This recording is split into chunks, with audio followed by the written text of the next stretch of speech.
Hey, bonjour tout le monde, j'espère que vous allez bien, bienvenue dans une nouvelle vidéo dédiée au déploiement de notre infra sur le cloud public d'Infomaniac. On poursuit avec le déploiement de notre Kubernetes, stack après stack, élément après élément, on va essayer de détricoter un petit peu les choses et faire un peu ce move to Kubernetes de certains outils, on en a un petit peu parlé lors de la vidéo précédente. Je pense qu'on se fera un plan d'attaque un petit peu global plus loin, mais on a besoin un petit peu de découvrir ce dont on va avoir besoin pour travailler un petit peu mieux avec Kubernetes et finaliser finalement le tooling autour de Kubernetes. Donc on n'y est pas encore, hein. Là on va faire un grand pas, on va dire un peu aujourd'hui dans ce sens-là, mais il y a encore pas mal de choses à voir après. Alors n'hésitez pas à vous abonner si ce n'est pas déjà fait, donc rendez-vous en bas de la vidéo, cliquez sur rejoindre si vous voulez soutenir mon travail, soutenir la chaîne, devenez membre, et puis ça vous permettra d'accéder aux vidéos qui sont masquées. Alors, donc nous on repart tranquillement sur ce que l'on avait. Alors, je dis tranquillement sans tranquillement, puisqu'en fait, j'ai viens de faire un upgrade d'Ubuntu. Alors, je l'ai fait il y a maintenant un petit peu plus d'une semaine, et ça m'a cassé pas mal de choses. En tout cas, ça m'a bloqué sur des petites choses, et il y a une chose où il a fallu que je débug assez longtemps. En gros, vous voyez ici, ça c'est mon dépôt que j'ai, donc là on avait le Ansible, le Terraform, hein, qu'on git, et j'étais obligé de faire des petites évolutions pour pouvoir m'adapter finalement à cette mise à jour d'Ubuntu, et essayer d'éviter de rencontrer d'autres écueils, etc. Alors première chose, déjà j'en ai pas trop parlé jusque là, je sais qu'il y a des gens qui ont déjà adopté cette bonne pratique, alors n'hésitez pas aussi à me dire où est-ce que vous en êtes dans les dépenses au passage, mais en termes de bonne pratique, donc Ansible c'est du Python. Python, on peut travailler avec des virtual environnements, et c'est plutôt préférable de le faire, et plus ça va, plus on est en fait guidé pour le faire.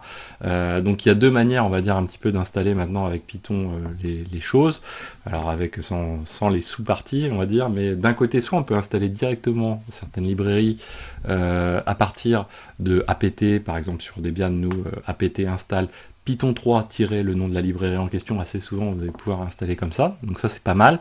Et puis à côté, vous avez la méthode avec pip ou Poetry ou Conda, que sais-je et d'autres, qui nécessite d'ailleurs d'avoir un fichier de requirements pour définir, parce qu'on va définir un environnement qu'on va sourcer, qu'on va activer, et qui va permettre d'avoir des librairies dans un contexte donné.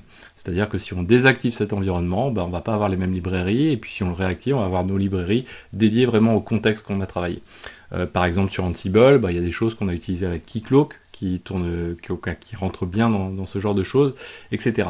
Ça permet de vraiment réintégrer les choses dans leur contexte globalement. Et pour faire ça, il faut avoir un fichier requirement.txt. Alors pourquoi faire l'un ou plutôt que l'autre, etc.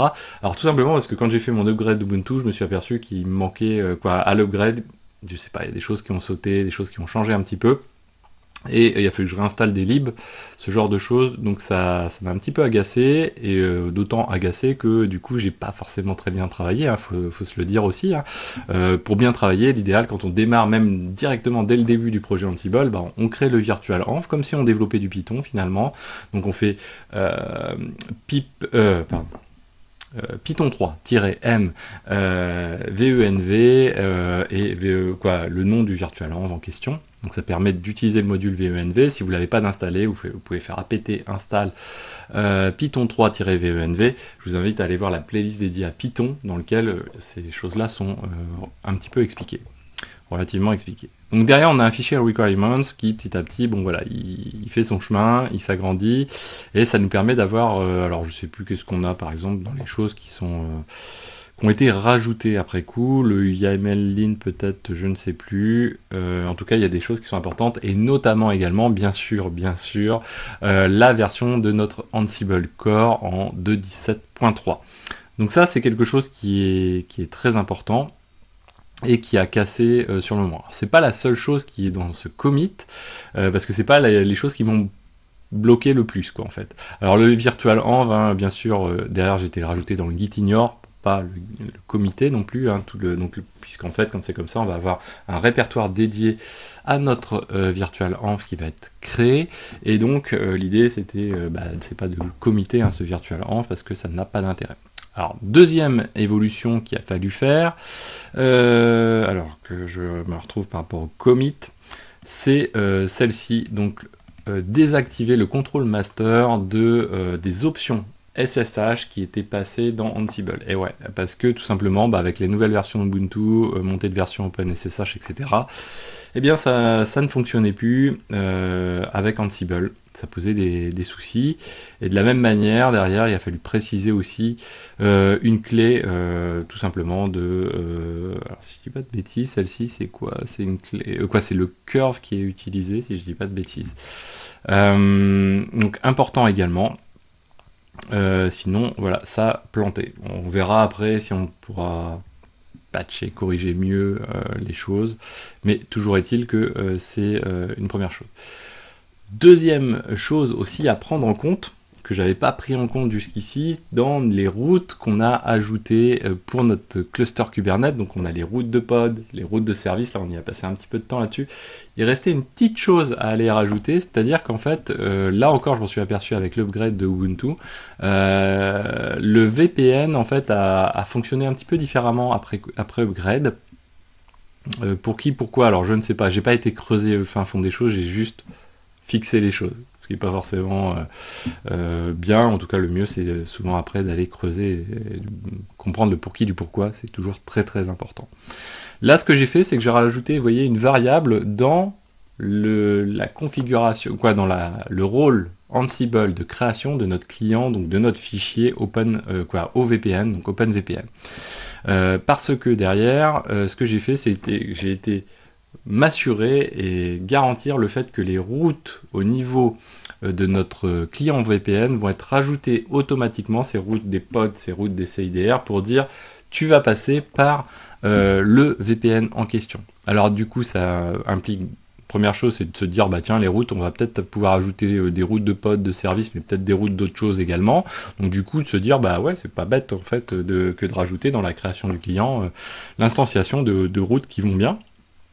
La deuxième, donc du coup ça impliquait des petites modifications derrière, notamment l'ajout de ce bloc-ci qui permet d'aller au moment de l'édition du fichier OVPN pour le client, d'aller rajouter à la volée ces routes, avec un line-in file, et vous voyez qu'on rajoute les routes tout simplement comme ceci. Alors ça implique aussi également autre chose, c'est qu'il nous faut fixer l'IP du VPN en interne. Alors elle était déjà fixe, mais il faut pouvoir la déclarer dans ce rôle-là, de manière à pouvoir dire, ok, l'IP de ce serveur VPN, c'est celle-ci. Donc là, je vous invite vraiment à, vous allez voir, hein, vous allez retrouver tout ça dans les modifs de code que vous allez avoir dans le dépôt de code. Donc vous allez retrouver ça, important, donc au niveau du client VPN également, à bien modifier. Donc dans ce client-là, dans le rôle client VPN, les variables par défaut pour les routes, la déclaration des routes ensuite dans la task en elle-même, le requirement.txt. Ensuite, c'est pas la seule chose, puisqu'en fait, ce que j'ai rajouté, c'est du coup le fait de fixer directement dans le Terraform pour pouvoir le passer au Ansible derrière, l'IP du serveur VPN. Comme ça, on se dit, potentiellement, cette IP-là, on va peut-être la changer quand on va être sur un autre réseau, en prod ou autre. On verra après le multi-environnement comment on aura peut-être des petites adaptations à faire, mais c'est important. Et du coup, c'est celle-ci qu'on va passer donc de Terraform à Ansible pour pouvoir ensuite la passer au rôle de client. Derrière également, du coup pour pouvoir la passer, cette variable là, il faut rajouter juste le tiret petit e qui correspond, c'est-à-dire petit e ici du OpenVPN Interfaces, donc la variable Terraform on la passe au Ansible comme on l'a déjà fait dans la partie donc 0.1 du Terraform pour pouvoir surcharger en tiret petit e la variable en question. On fait pareil pour passer les CIDR qu'on n'avait pas besoin jusqu'ici de définir, mais là il vaut mieux la définir, comme ça on va la définir aussi dans les routes, on va l'utiliser dans les routes qui correspondent. Ça après ça n'a pas de souci. Ensuite, autre élément important, je ne sais pas si je vous le montre ou pas, il n'y a peut-être pas de secret, peu importe. L'autre élément important, c'est les MTU, donc les tailles maximum pour les paquets. Derrière, la mise à jour a entraîné le fait que j'étais sur du MTU classique par défaut à 1500, J'ai été obligé de l'abaisser pour pouvoir le faire mieux fonctionner, donc je suis passé à 1300. Peut-être que vous rencontrerez ce bug là, peut-être que vous l'avez déjà rencontré également. Donc voilà, c'est quelque chose qui est important. Alors comment ça se manifeste? Ça se manifeste par des bugs assez épisodiques. Un Ansible qui n'arrive plus à gathering les facts, par exemple, donc qui n'arrive pas à récupérer les facts, qui bloque sur un serveur, puis il va bloquer sur un autre, ou sinon quand on se connecte en SSH sur un des serveurs, par exemple, bah, si on fait un PS AUX et qu'il reste bloqué, ce PS, il affiche qu'une partie de l'output. Pareil, si on n'arrive plus à sortir du serveur, etc., ça peut être des MTU, effectivement, mais ça, j'ai passé du temps pour le redécouvrir, n'étant pas coutumier d'aller se dire, tiens, ça vient de là. Donc ça, c'est la première chose avant de démarrer. Ok, donc vous avez tout ça dans le dépôt de code, donc le lien qui est juste en dessous. Maintenant, nous, ce qu'on va faire, donc on a, si on reprend l'état des choses, hop, ici, donc, on a, si je fais un kubectl get nodes, donc j'ai 3 nœuds à l'heure actuelle ici. Donc un master, 2 workers, on a vu qu'on peut étendre, réduire les masters, les workers, ce qu'on veut. Le problème n'est plus là à l'heure actuelle, ou en tout cas les évolutions ne sont plus là. Ce qu'il faut, c'est juste assurer que ça marche toujours bien, notre truc, mais c'est pas forcément la chose la plus importante. La deuxième chose importante, c'est de s'assurer que tout a été lancé, il n'y a pas de restart et ça a l'air de plutôt bien fonctionner. Donc ça, c'est bon. Donc, aujourd'hui, on va s'intéresser à une autre problématique. On a vu lors de la vidéo précédente, alors je ne sais plus si je le dis là-dessus, donc on a fait les fixes, les changes sur VPN, ok, ça on l'a vu. Et on a vu lors de la vidéo précédente qu'on avait lancé notre fameuse Helm chart, qui permettait de déployer un Prometheus, un Grafana. Prometheus, base de données, Grafana aussi, potentiellement il y a peut-être un besoin, mais en tout cas Prometheus avant tout, Alert Manager aussi, on l'a pas vu, il est installé. Derrière, c'est une base de données, donc il y a besoin de stocker des données. On a vu lors des introductions, les différentes vidéos d'introduction à Kubernetes, qu'il y a des besoins de stockage, qu'il y a des possibilités de stockage avec les notions de PVC, de PV, de PVC et de storage class. Alors, les PV, les PVC, c'est marrant. Le problème, c'est que les faire et à la main, on a vu que bon, ça peut être un peu fastidieux, un peu embêtant à faire. Et derrière, il y a des outils qui permettent, donc si on se rend par exemple ici, donc notre chart Helm Kube Prometheus Stack, souvenez-vous, c'est celle qu'on a utilisée pour Grafana et Prometheus, bien elle permet d'utiliser et de déclarer directement des storage classes. C'est-à-dire que quand on va faire un Helm install, derrière on va installer différentes ressources Kubernetes, notamment parmi ces ressources quand on fait de la base de données, c'est le stateful set. On a un petit peu parlé quand on a vu les déploiements, il y a 3 manières de déployer des pods. En gros, il y a le deployment, qu'on a déjà vu classiquement, on a le daemon set, qui d'ailleurs va être utilisé tout à l'heure, mais le daemon set c'est un déploiement en gros qui à chaque fois qu'on va rajouter un serveur supplémentaire, automatiquement il va venir rajouter un pod sur celui-ci. Par exemple, Node Exporter, ça peut être très intéressant de le déployer comme ça. Nous, on l'a fait autrement parce que on a toute notre infra qui est gérée de manière homogène, mais c'est un outil qui est très très pratique. Et au-delà du daemon set, on a aussi le stateful set. Ce stateful set qui permet, lui, c'est en gros c'est un déploiement qui va avoir un ID fixe et qui va générer lui-même le montage directement avec le PVC qui correspond. Donc ça c'est très très pratique. Mais on peut aller plus loin dans cette automatisation là, c'est ce que font et ce que proposent beaucoup de Helm charts, c'est l'utilisation directe de la storage class pour créer en cascade derrière cette fameuse classe qui va ce fameux PVC qui va être utilisé par ce stateful set. Comme ça va être créé directement. Donc la storage class permet finalement de créer PV et PVC directement, et surtout c'est un méga driver d'une CSI, donc Container Storage Interface. Alors Container Storage Interface, chez nous comment ça va se passer? Eh bien l'idée c'est de se dire, en fait, quand je vais dans mon interface ici OpenStack, si on élimine un peu tout le contexte purement technique, eh bien j'ai la possibilité ici de créer des volumes. Et d'ailleurs, c'est des volumes qu'on a créés, par exemple, voilà, on a historiquement dans notre mode un petit peu legacy d'infrastructure, monitoring volume 1, volume 0 et consul volume 0. Donc ça, c'est des disques qu'on est venu rajouter sur nos serveurs en block device. un peu classiquement, comme si on rajoutait un disque, on venait le plugger, donc en SDB, SDC, etc. Donc ça, c'est un service qui est fourni par OpenStack qui s'appelle Cinder. Donc c'est une sous-brique, hein, c'est une brique dans OpenStack. Il y a plein d'autres briques, hein, il y a Nova par exemple dans les briques pour les créations de compute par exemple. Et donc là, l'idée c'est de se dire, il y a des gens qui ont été intelligents assez rapidement, hein, quand même, c'est de se dire, mais en fait, ce qu'on pourrait faire, c'est développer un driver qui va permettre, donc c'est ce qu'on appelle une CSI, Container Storage Interface, donc c'est un driver qui permet de se plugger à un outil qui va lui fournir des volumes, fournir les informations pour connecter ces volumes directement sur les machines qui ont la nécessité d'avoir ces volumes-là. Donc si derrière les pods sont recréés ailleurs, on va pouvoir remonter les volumes en question sans les perdre, et aux endroits qu'il faut. On va pouvoir aussi interagir avec ces volumes, c'est-à-dire par exemple les étendre, etc. Donc ça c'est très très cool. Nous c'est ce qu'on va faire aujourd'hui.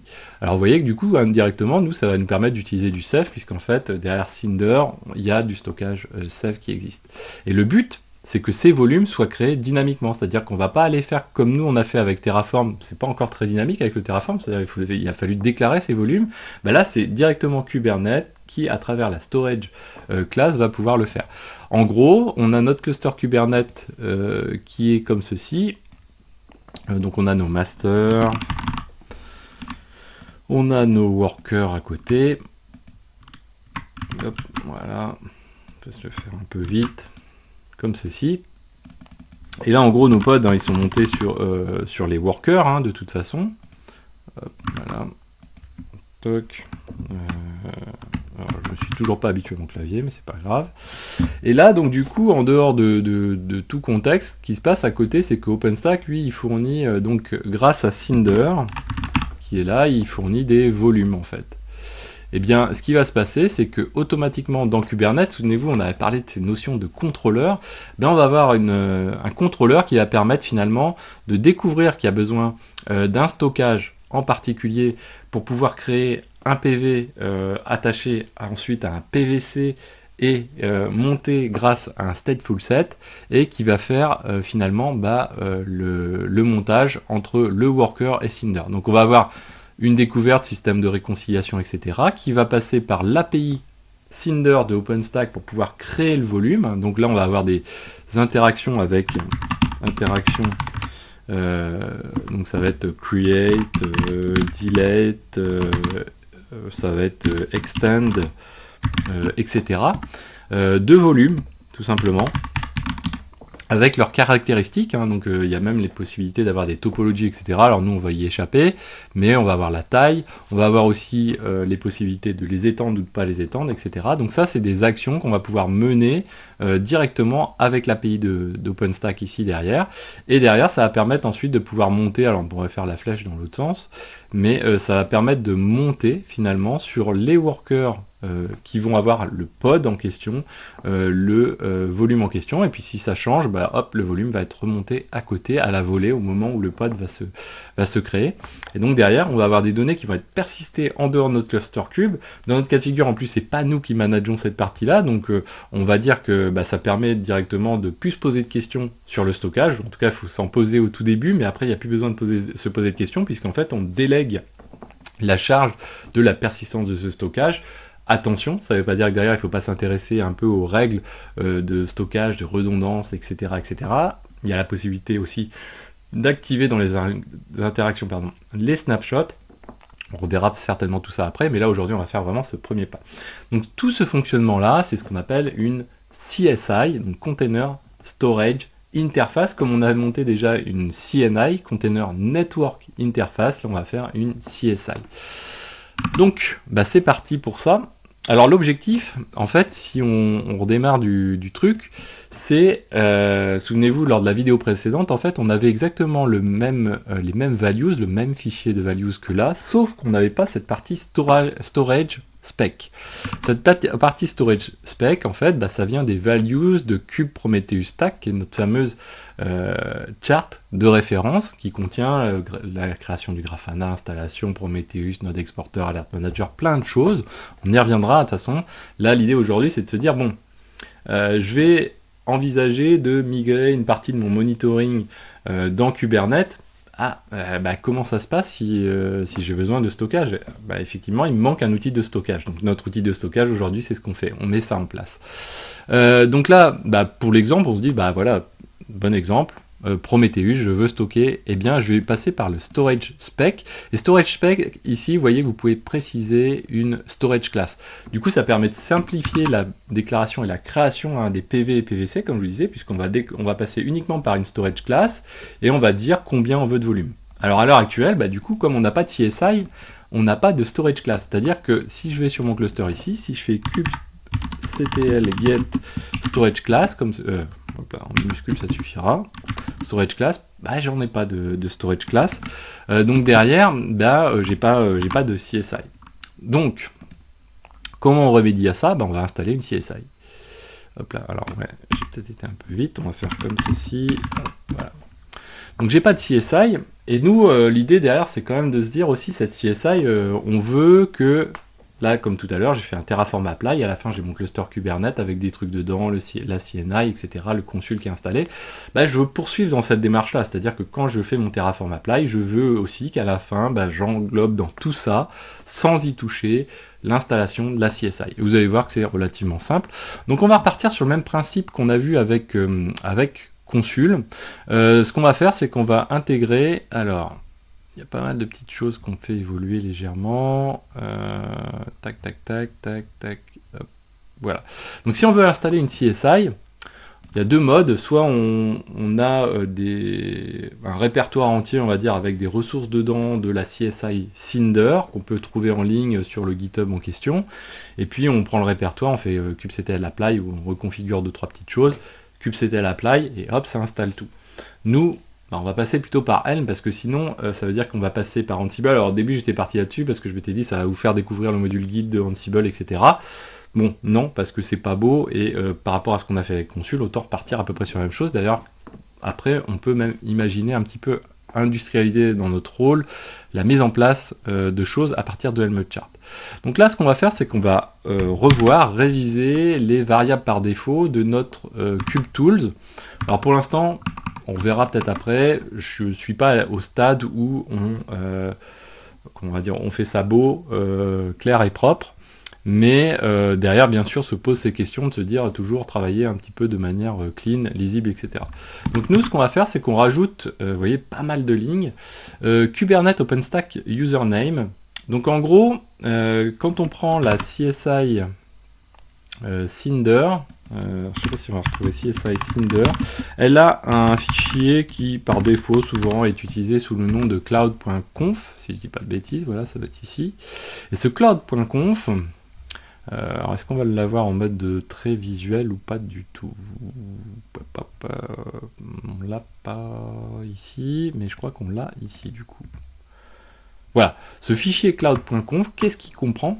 Alors, nous, on va y aller un peu brut de décoffrage, mais ce qu'il comprend, c'est les paramètres de connexion à notre OpenStack, tout simplement, pour pouvoir utiliser l'API d'OpenStack. Donc pour ça, il a besoin d'un username, d'un password, de l'hôte URL, du tenant ID et du domain ID. Alors je vais pas vous l'afficher à l'écran, mais faites un cat de votre openrc.sh, souvenez-vous, on le source à chaque fois. Eh bien ces valeurs-là sont définies dans le source.sh. Ça veut dire que quand on source le openrc.sh, ça veut dire que quand on source notre openrc.sh, finalement on définit ces variables comme variables d'environnement. Ça veut dire que si on n'est pas trop idiot, quand on joue le Ansible, potentiellement, on peut récupérer ces variables d'environnement, donc sous forme de variables d'environnement, et les injecter finalement dans un template Ansible qui permet de créer ou d'injecter ces valeurs-là directement. Donc là, l'idée, c'est de se dire, dans le rôle, ce qu'on va faire, c'est qu'on va déjà définir des variables qui vont accueillir le username, le password, le hôte URL, le tenant ID, le domain ID, et ensuite, on va voir comment on va les implémenter. Et l'idée pour nous de les implémenter, c'est de se dire, en plus, dedans, il y a pas mal de secrets ou de choses qu'on ne voudrait pas trop diffuser, donc ça peut être très intéressant de se dire, plutôt que de les setter dans notre Ansible, on ne va pas les setter, on va les récupérer directement de variables d'environnement qui de toute façon sont sourcées dans notre package global. Donc pour faire ça, on crée Kubernetes OpenStack, username, password, domain name, auth URL. Alors moi je l'ai fixé ici, on pourrait ne pas le fixer complètement, je crois que derrière après on passe sous forme de variable d'environnement, le tenant ID, la région. Ensuite, pour consul, ce qu'on fait c'est que, alors j'ai oublié de... Hop là, mince. Hop, comme ceci. Donc pour consul, en même temps, hop, on va ouvrir ici, pour consul, j'ai pas variabilisé, et ça c'est pas bien, j'ai pas variabilisé la version de la Helm chart. D'ailleurs, on a pu variabiliser la Helm chart, mais vous allez voir que même à la fin, là, on pourrait se dire, on va peut-être créer un truc un peu comme on a fait pour les dashboards Grafana, quelque chose qui permet d'industrialiser la création, l'installation de charts. Donc là, on va avoir la console sync, on va avoir une charte aussi pour Cinder. Donc du coup, comme je vous disais, nous, l'idée, c'est pas de prendre des répertoires guittés et de les faire un kubectl apply un peu bêtement dessus. On va passer par Helm. Du coup, on va avoir une version de chart Helm qui va faire la popote qui va bien en lui passant les values qui vont bien. Et puis à la fin, l'idée c'était quand même d'installer un Prometheus, donc on va utiliser aussi également la même méthode pour installer notre Prometheus stack. Dans la Prometheus stack, on va définir aussi la valeur, quelques valeurs par défaut. Donc le temps de rétention de notre, donc on passe dans les values finalement de notre cube Prometheus.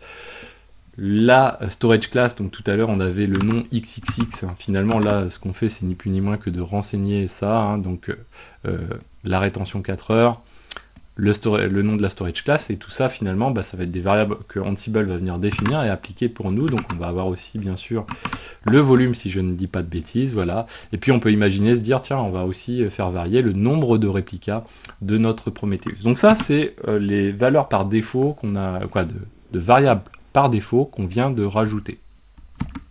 Ensuite, donc il va nous falloir maintenant s'occuper de l'installation de ces éléments-là. Donc première chose, de l'installation de Cinder. Alors comme je vous disais, donc on a ces variables, et nous, les variables, on veut pas s'amuser à aller les définir dans Ansible, et on sait qu'elles sont définies sous forme de variables d'environnement. Là-dessus, Ansible, il est assez cool, il nous fournit une fonction qui s'appelle lookup, qui permet d'aller piocher, on l'a déjà utilisé pour les templates, là on le voit ici, mais qui nous permet aussi de pas forcément que interroger des templates, mais aussi d'interroger des variables d'environnement. Donc on va se rendre dans Kubernetes ici, tooling, on va définir ici des var, et là on va venir définir nos fameuses variables par défaut qu'on a setées à rien du tout pour l'instant, ou en tout cas à quelque chose qu'on veut surcharger, donc username, password, domain name, auth URL, tenant ID, région. Et on va dire que pour compléter ces trucs là, eh bien on dit à Ansible, tu fais un lookup des variables d'environnement, c'est ce que veut dire ici Ansible built-in env, et on va lui dire, eh bien écoute, tu récupères la variable d'environnement os_username, c'est celle qui est sourcée dans le OpenRC, et ça va venir alimenter cette variable-là, le password de la même manière, le domain name de la même manière, l'URL de la même manière, le project et le tenant. Avec ça, du coup, on n'a même pas besoin d'ingérer de secrets particulièrement, etc.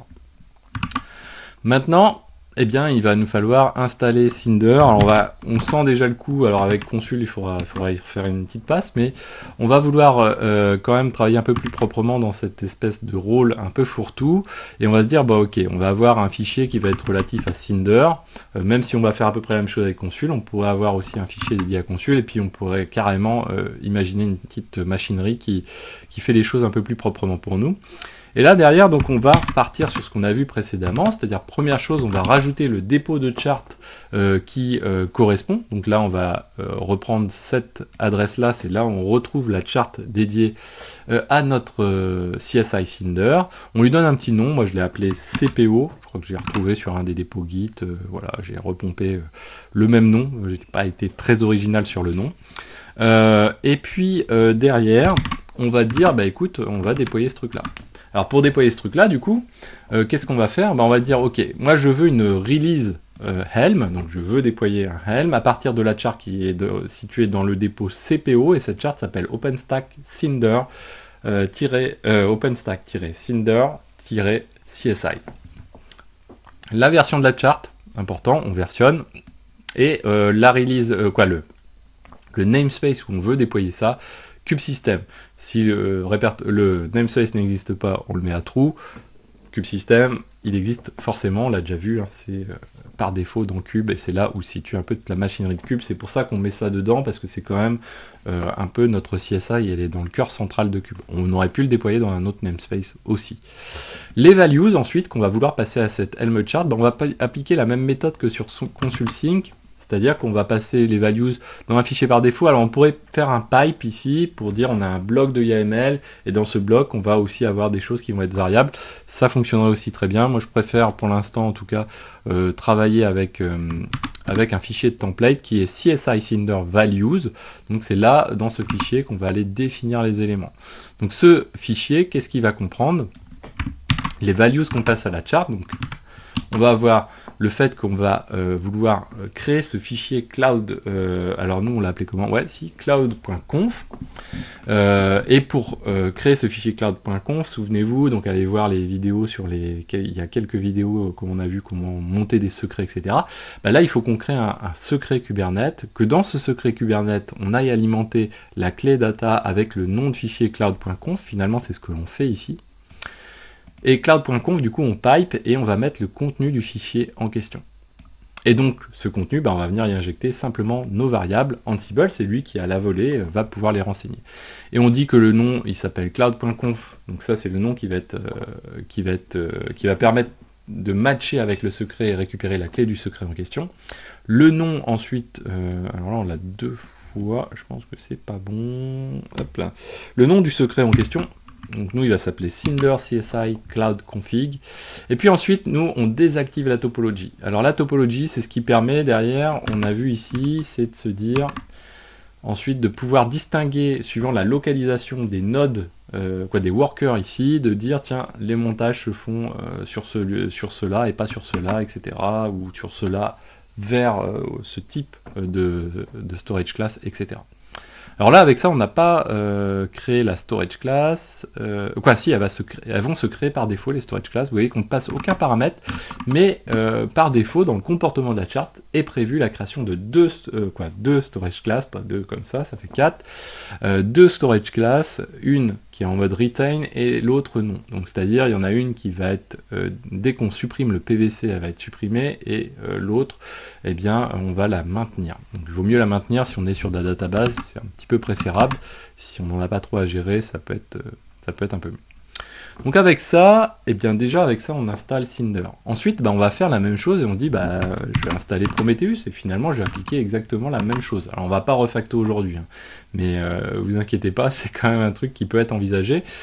Même si la charte Prometheus, on va se poser des questions si on l'installe comme ça ou par un outil qui est plutôt dédié. Gros truc important, alors je vais faire une vidéo un petit peu sur retour en arrière sur plein de petites choses en se disant tiens si on devait faire mieux, si on devait faire en prod, si on devait faire se poser plus de questions, etc. Qu'est-ce qui serait bon de se poser comme question? Parmi les choses importantes à se poser à ce moment-là, c'est de se dire, bon, Ansible, c'est quand même pas le méga truc pour manager du Kubernetes et faire du GitOps avec Kubernetes. Il y a des outils dédiés à ça, Argo CD, Flux, Timony, il en existe encore quelques-uns, quelques autres, et Ansible n'est pas vraiment fait pour ça. Nous, là, pourquoi sur la CSI c'est intéressant, c'est que derrière, ça nous permet de faire notre Terraform Apply, et de bout en bout, hop, ça nous définit un petit peu cette plateforme, cette infrastructure, mise à disposition pour quelque chose d'autre, type Argo, type Flux, etc. Donc on verra où est-ce qu'on situe un petit peu les frontières, mais généralement, bon voilà, la frontière, on essaye quand même d'avoir un GitOps plus adapté à Kubernetes que ce que l'on fait avec du Ansible, même si ça marche plutôt pas trop mal, hein. Mais voilà, c'est c'est la première fois où j'utilise du Ansible pour faire du Kubernetes. Là, je le trouve plutôt adapté dans ce cas de figure très spécifiquement, même si voilà, je pense que c'est aussi des choses qui sont à revoir. Là, sur la CSI, je trouve que ça s'intègre plutôt pas mal, parce que finalement, on a all-in-one, hein, tout à un endroit, finalement, et c'est pas si mal.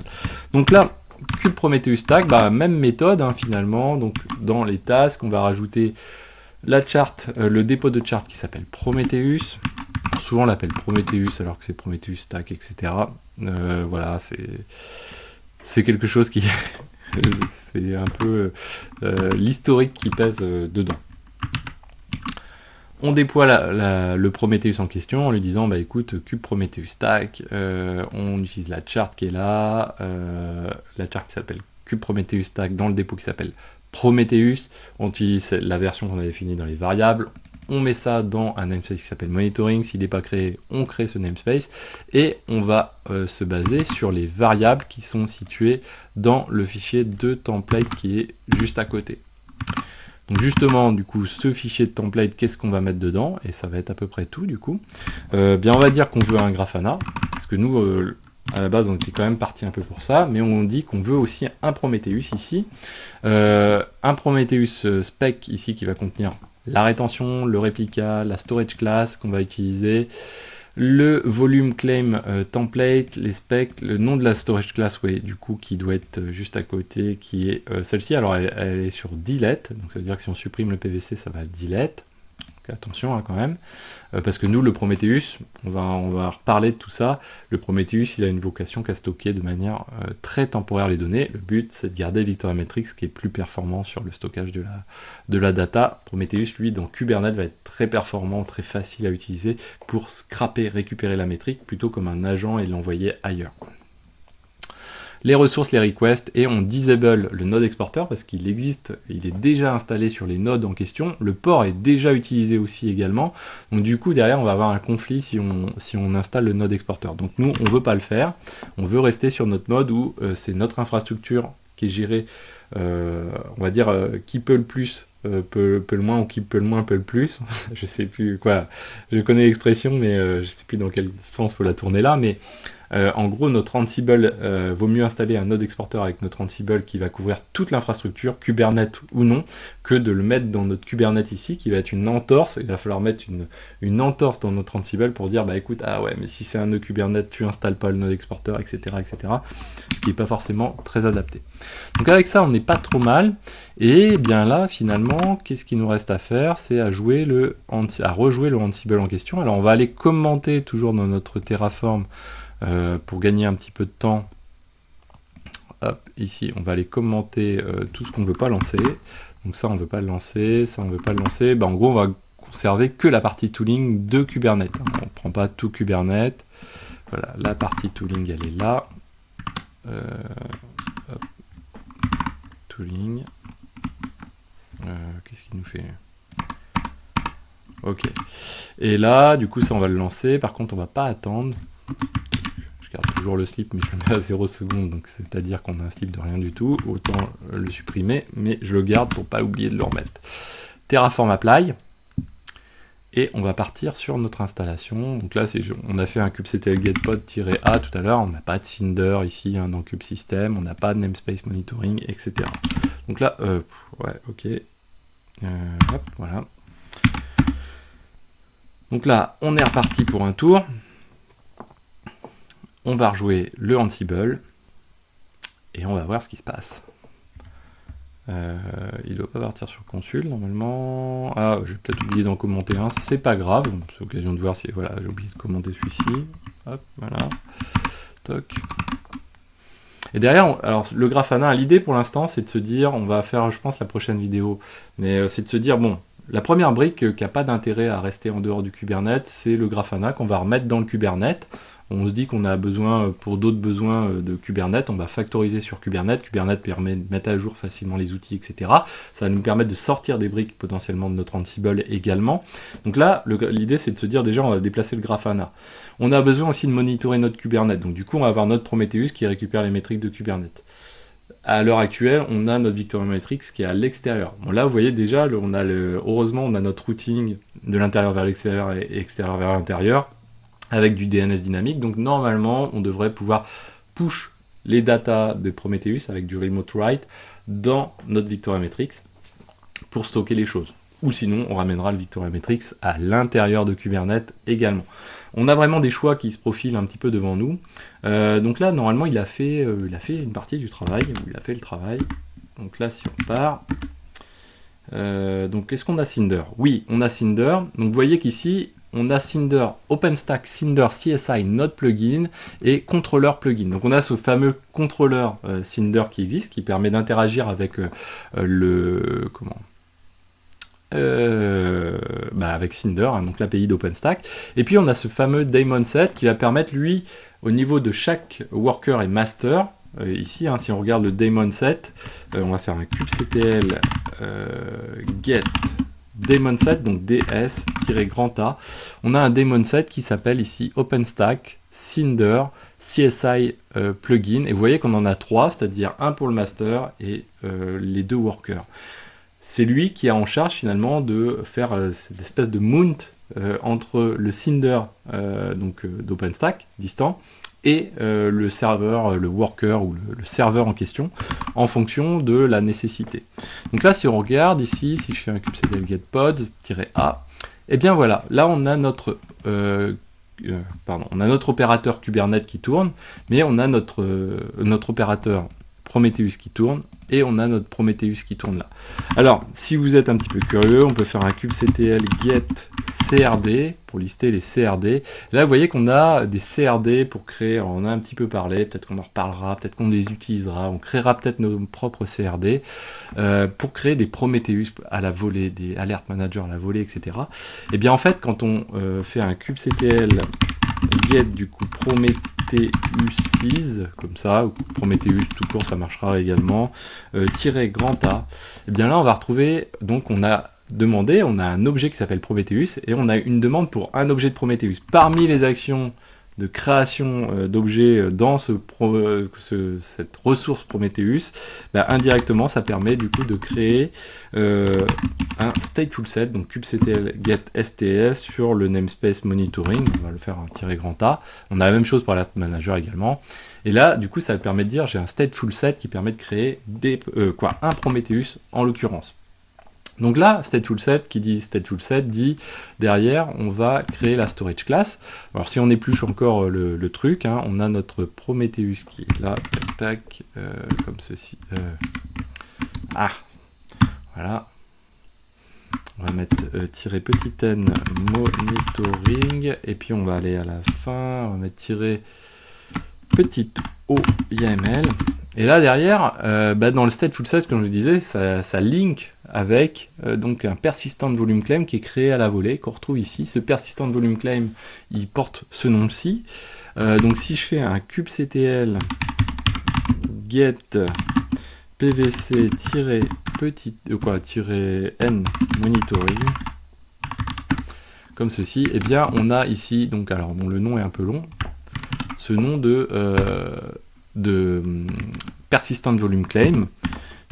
Et si on regarde derrière, hop, ce persistent volume claim, il est attaché à cette fameuse storage class qu'on a vu qui est en mode deleted CSI Cinder SC. C'est-à-dire qu'en gros, notre Prometheus, il est arrivé comme un gros bourrin avec son truc en disant allez, stocke-moi ça quelque part.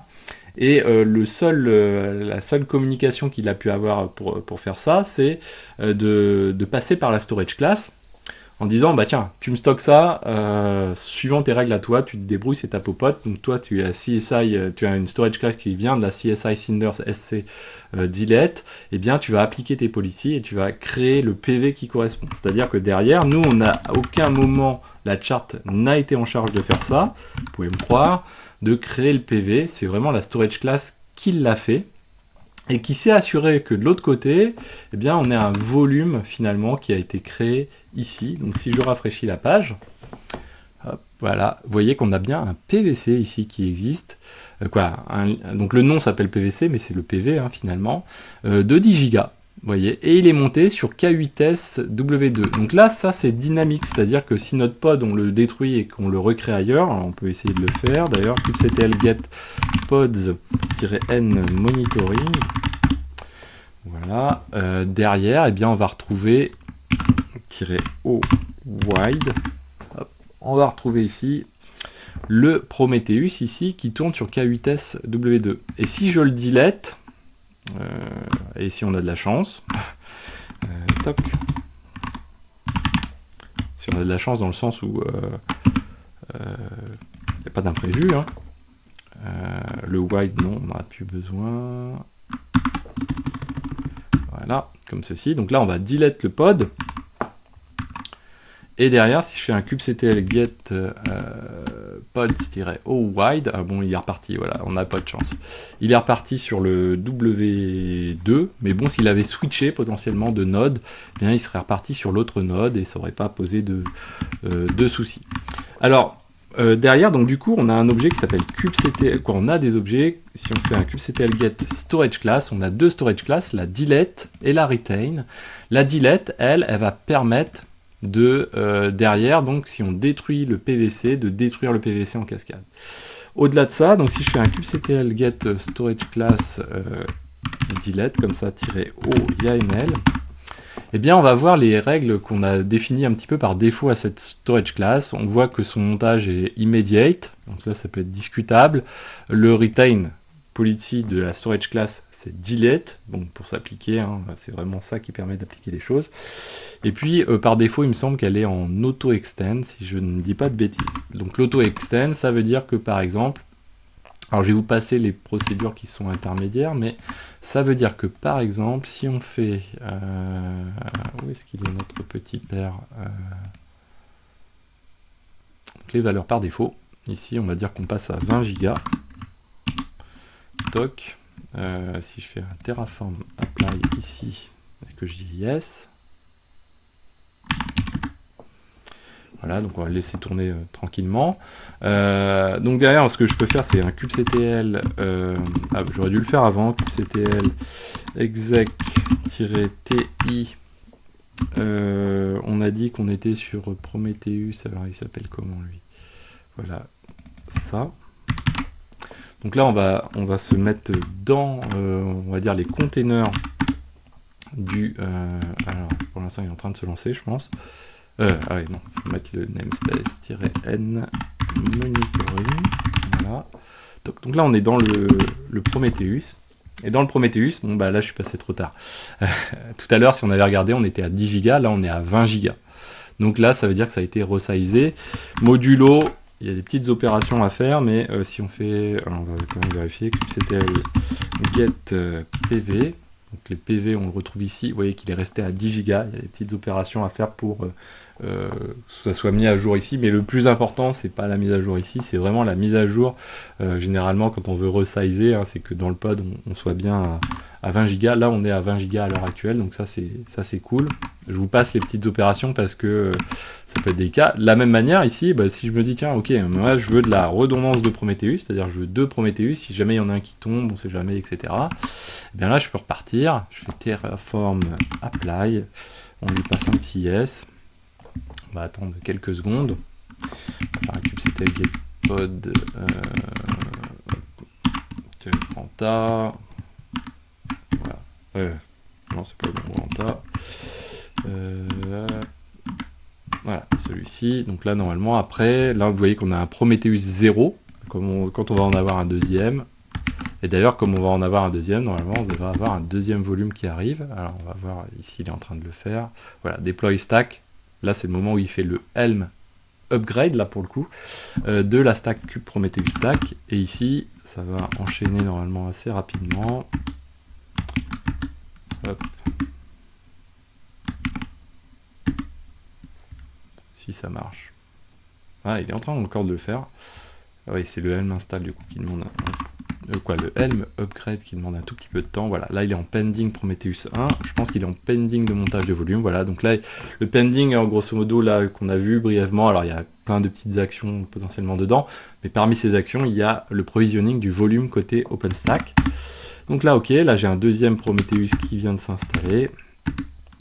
Et si on regarde -o wide, alors on pourrait retracer la totalité, je ne vais pas vous le faire, retracer tout le cheminement pour vérifier qu'on a bien... Donc là on en a un sur K8SW1, K8SW2, donc le nouveau il est sur W1. Et là si je rafraîchis, suspense, mais bon vous connaissez peut-être la réponse, voilà. Vous voyez qu'ici, et on voit que ça a été créé de cette manière-ci, on voit un deuxième PVC et sur K8SW1. Donc voilà, derrière ce qu'on peut faire c'est aussi un helm list-n monitoring pour lister la helm chart. On se dit tiens, bah, on va supprimer la chart qui est dans monitoring. Alors on n'a pas prévu de le faire dans Dans Ansible, on peut se dire bon, c'est un truc un peu robuste qu'on veut avoir comme ça, mais voilà, potentiellement on détruit cette, oui, on désinstalle cette charte. Donc derrière, ça supprime les pods. Donc là, les pods sont disparus. Par contre, si je fais un kubectl get pvc, normalement j'ai plus rien, voilà. J'ai quand même mes volumes. Donc généralement, les Helm charts vont pas jusqu'à détruire les volumes, en se disant ok, il y a quand même besoin de les persister, etc. Donc vous voyez que le nouveau, lui, il a bien été mis à jour. Là, il faudrait faire une petite opération pour remettre à jour, mais il y a quand même les 10 gigas. Donc ça veut dire que derrière, pour l'instant, j'ai encore mes volumes qui sont là. Moi, ce que je veux, c'est quand même les supprimer. Alors, je peux aller les supprimer manuellement. Là, on voit qu'il n'est pas in use. Ok, effectivement. Et puis, on voit que c'est pas attaché. Bah, malgré tout, ici, ce qu'on peut faire, c'est qu'on peut faire un kubectl delete-n monitoring. Alors, avant de faire ça, on va faire un kubectl get pv. Donc le PV, finalement, c'est l'objet qui est attaché directement, c'est pas le PVC, hein, c'est le PV qui est attaché directement au volume qu'on a vu côté Cinder. Donc là, nous, notre but, c'est que ça se supprime un petit peu automatiquement. Donc on va faire un delete-n monitoring de nos PVC. On va passer un -all. Normalement, ça va supprimer les deux, voilà. Donc là, si je regarde, je fais un kubectl get pv. Comme on est sur un mode de type delete au niveau de la storage class, on n'est pas en retain. Si on était en retain, on peut supprimer le PVC, ça restera derrière. Là, on est en mode delete, donc ça veut dire que le PVC supprimé, il va charger de supprimer le PV et l'action en considération. Donc là, derrière, si on se rend ici, que je recharge, vous voyez que là, j'ai perdu mes volumes, là, j'ai plus de données de Prometheus, c'est fini. Hein. Je les ai perdus à tout jamais. Donc la storage class delete est vraiment à utiliser avec parcimonie, et vraiment parce qu'on sait ce que l'on fait. Voilà, et donc derrière, bah, comme d'habitude, on peut aller supprimer tout ça, donc terraform destroy, supprimer tout ça, et puis bah, quand on créera les choses la prochaine fois, on verra que bah, normalement ça devrait bien se passer, on devrait avoir notre Prometheus et tout ça qui se réinstalle, mais on va voir, on va réarticuler un petit peu tout ça. Hein. Là, l'idée c'était vraiment de se dire, tiens, est-ce que j'ai besoin d'autres outils dans mon Kubernetes? Bah oui, j'ai besoin de stockage par exemple, et ça tombe bien, OpenStack fournit quelque chose qui est assez intéressant. Ce qu'on n'oublie pas de faire, hein, bon, je l'ai jusqu'ici, je le fais pas trop, mais on l'a fait au tout début, c'est toujours ne pas oublier donc git add, git status, git add point, ici git commit-m, et puis on va aller dire ce qu'on va faire, ce qu'on en a fait. Donc on peut dire on est dans Kubernetes. Alors il y a plein de choses qu'on pourrait dire, hein. Il y a aussi de la manière de faire les commits, aussi les conventionnels commits, plein de choses comme ça, les checks également, les CI, parce que derrière, donc on y reviendra dans une vidéo un petit peu plus optime de tout ce qu'on vient de faire jusqu'ici, parce qu'on a l'impression qu'on a fait quelque chose de bien, mais on l'a pas encore fait suffisamment bien. Donc là on va dire add cinder CSI, et voilà, git push, toc. Voilà, j'arrête mon VPN et on en a terminé. J'espère que cette vidéo vous a plu, n'hésitez pas à la partager, à mettre des pouces bleus, à commenter. Moi je vous dis à très bientôt sur Xavki. Ciao à tous, abonnez-vous.